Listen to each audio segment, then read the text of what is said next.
Hi, this is Marty Meyer, and I want to invite you on a journey through the Gospel of Mark. I'm going to be sharing some insights from this Gospel with a special eye towards the humanity of Jesus. Yes, Jesus was completely God. He was the deity who came in bodily form, and yet sometimes we miss insights because we go, oh yeah, Jesus did that because he was God. But Jesus came as a man to show us what it's like to live here on planet Earth. And so Mark starts off his gospel in kind of an interesting way. He starts off with these words: the beginning of the gospel of Jesus Christ, the Son of God. Now notice here he points out that Jesus is the Son of God. He gives the reader some insight that it took the disciples at least 3 years to kind of figure out. As the disciples followed Jesus, they didn't initially understand that Jesus was God come in the flesh. To them, Jesus was a carpenter turned rabbi, and they were willing to follow him and got the idea that he was the Messiah, but God? Probably not until later, probably not until the resurrection. And by understanding this insight, we understand that, Jesus set the example for us. He actually shows us how to live. So Mark starts off this gospel by saying, the beginning of the gospel. Now those words are kind of a nod to Genesis chapter 1, in the beginning.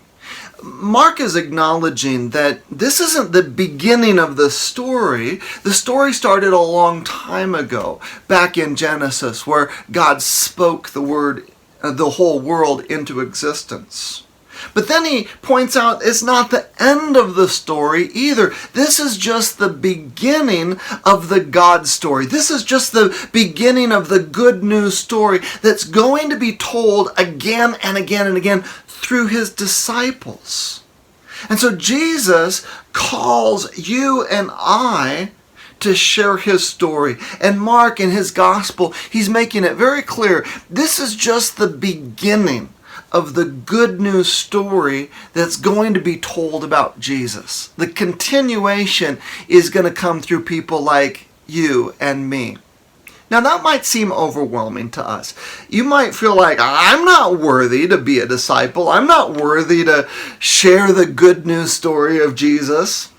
Some of us even feel like we've been disqualified in some way. Well, if that's the case, I'd like to introduce you to the writer of this particular Gospel of Mark. He actually went by the name of John Mark. He was probably just a boy when Jesus died, just a teenager, when he got invited on his first missionary trip with Paul and Barnabas. Now imagine this, getting invited to accompany Paul and Barnabas. Would have been like an invitation to go and hang out with Billy Graham and follow him around the world. This is an incredible opportunity, especially for a teenager like John Mark. Well, what happened? John Mark failed. First chance he got, he literally jumped ship and went back to Jerusalem. He deserted Paul and Barnabas. He failed. We don't know the reason why, but he left, and his departure from that first missionary journey ends up causing a division between Paul and Barnabas. The next trip, Barnabas said, let's give John Mark another chance, shall we? And Paul is like, no way. The guy's unreliable. He left us.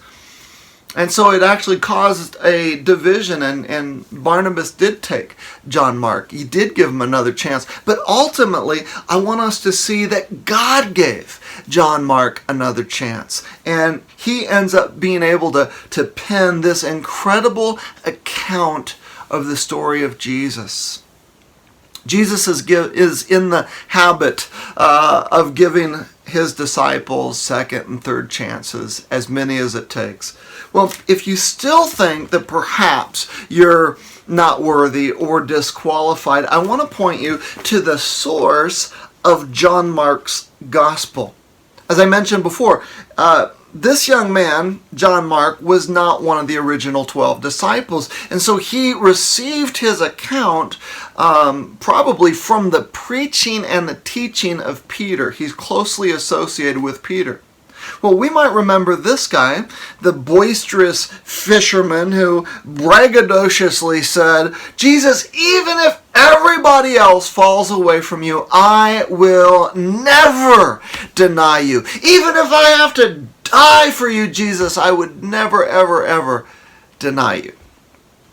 Well, you probably know the rest of that story as well. Peter ends up denying Jesus 3 times. I tell you the truth, I don't even know the man. Talk about a denial. Talk about an epic fail. And yet, Jesus chose to use Peter in a powerful way. Peter denied Jesus 3 times, but Jesus gave Peter the opportunity 3 times to acknowledge, yes, Jesus, of course I love you. Of course I'm going to follow you.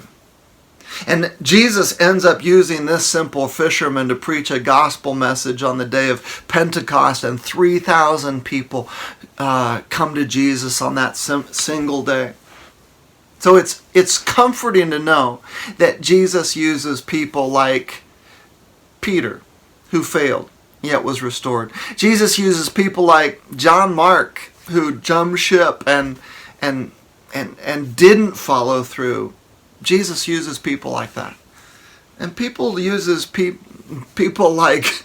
uses people like you and me, who are willing to follow Jesus in spite of our weaknesses, our failures, our disappointments.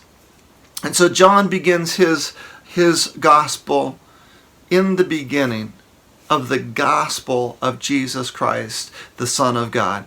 And Jesus is just now beginning to use you and I, to share this gospel message with the whole world around us. Well, I'd like to share a little bit of my story with you, and so I'd like to give you a free copy of my book, Epic Faith, and all you have to do is go to epicfaithbook.com. Again, that's epicfaithbook.com, and you can claim your free copy of this book there. And while you're there, you'll even have the opportunity to pick up my second book, Mission Accomplished. And through this, I'm praying that you will be inspired, that God is just beginning to tell His story through you. God bless you.